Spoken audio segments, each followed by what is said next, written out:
And we have returned. You know Steph. Usually, this is the part of the prompter where Kevin Nelson writes my intro for you, but this week I wrote it. Oh boy. But I wanted to write it in the style of Kevin Nelson. Okay. I wanted to harness his creativity and wit and infuse his words into my mouth. So here we go. Ready? Okay, I'm ready. Faith Buzz. Now, Steph Scogna. Woman talk. Tweeter is Blue Birdie.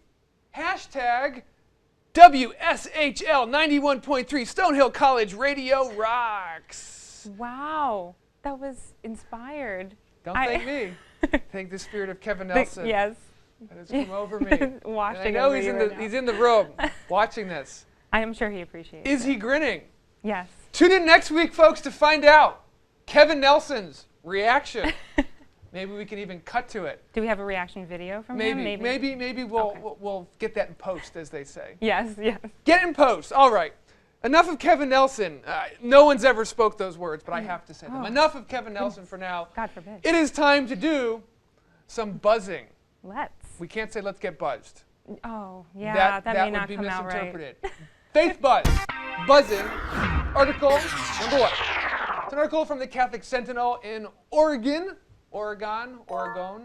40 Catholic institutions plan to divest from fossil fuels. This article was cool. Do you know how much those divestments equal? Yeah, wasn't it like trillions of dollars? Over $1 trillion. That's a lot of money. Yeah, and it's, going to take years to do, which I think is, obviously wise, to replace what you're doing with something better, and this is all in light, of course, of Pope Francis's Laudato Si. I was going to say, who's probably happy about this divestment? Pope Francis. Yeah, I think this is resonating down the chain now, and I think it's great.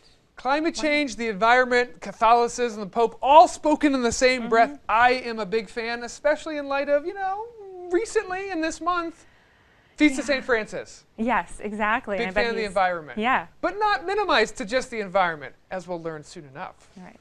Foreshadowing, tweet number 2. It's from our friends at Crux. The Catholic Archbishop leads interfaith service to mark the anniversary of Gandhi's birth. Now this I found very interesting. This is neat Crux too. is doing great journalism, so folks at Crux, good job. John Allen and folks over there.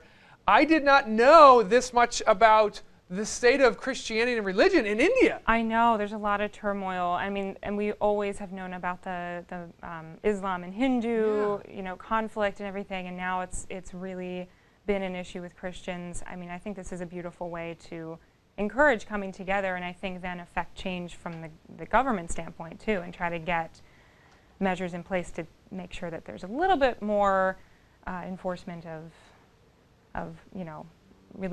relations in India. I mean, it's a tough situation. I'm all about separation of church and state, but I like when the church and the state kind of interact, and then the church and the other faith and all those groups come together. Interfaith dialogue has been kind of like a buzzword for the past 10 or 20 years in my estimation of things, and I just think we keep needing more and more and more of it. It's going to get to a point where if we're not talking, then what are we doing? And I think that's when we see problems. And it's welfare of the people too. I mean, it's not just about like religion coming into politics. It's about, are your people happy and getting along and not killing each other, What's at the core of government and religion? It's, happiness, health, love, all those good things. So good work, and to all of our Christian brothers and sisters in India, stay strong.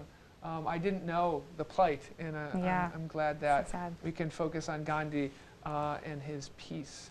Tweet number 3, it's from the USCCB, which, as you may or may not know, Stephanie, stands for the United States Conference of Catholic Bishops.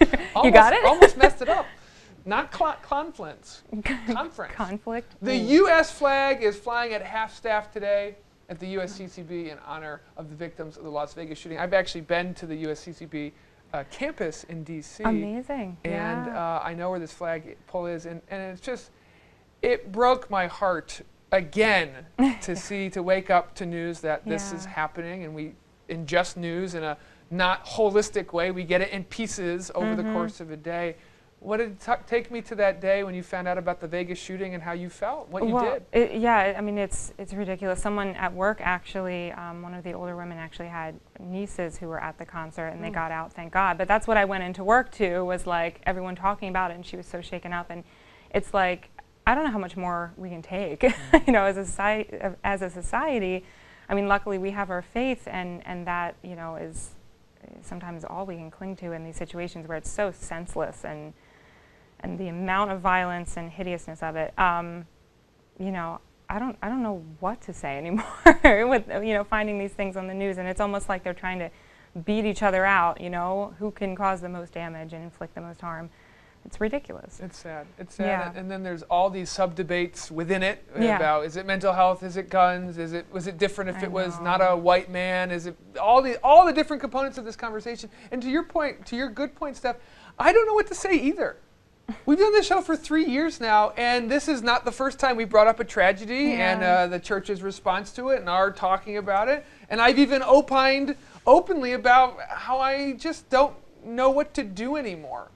Whether hopes and thoughts and prayers are enough, or where they fit into all of this. And obviously prayer is central to it, but what more do we say, feel, and do in these situations when inevitably something in our lifetimes like this will happen again? Yeah. And it's not, you know, it's not getting easier, and it's not going to get easier. You know, how do we get used to something like this happening all the time? It's like we shouldn't have to. Yeah. You know? And I'm going to say we shouldn't. I'm going to say we shouldn't get used to it. We should figure out how to cope with it and how to deal with it, but to not have this be normalized. We won't do that. Tweet number 4, it's a tweet from the March for Life. March for Life unveils 2018 theme, Love Saves Lives.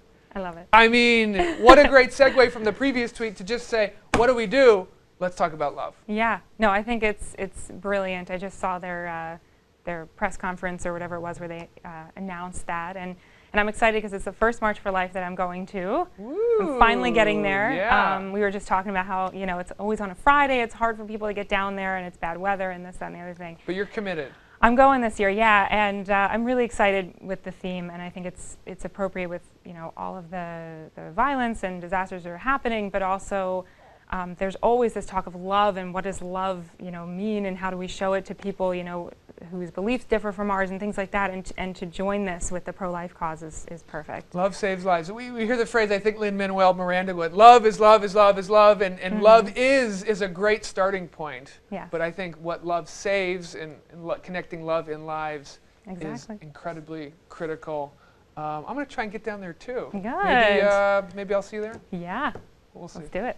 Number 5, it's a tweet from Ave Maria Press. Who is the unofficial patron saint of Catholic hipsters? You guessed it, folks, St. Francis of Assisi. Yeah, who would have guessed? How about that? I love it. He's great. Yeah. A life of complete simplicity, and showing you, you know, how it's hard work, you know, to be a Christian, to commit to taking up that cross. I mean, what a great example, and sort of standing outside of culture completely, right? That was St. Francis. And Ave Maria Press put out this great book, The Catholic Hipster Handbook by Tommy Ty. Does good work and talks a little bit about how St. Francis should not be minimized into this kind of like, I like animals, and that's where it stops. Yeah. That there's more depth there, and going a little bit deeper and still focusing on the uniqueness of the church is represented.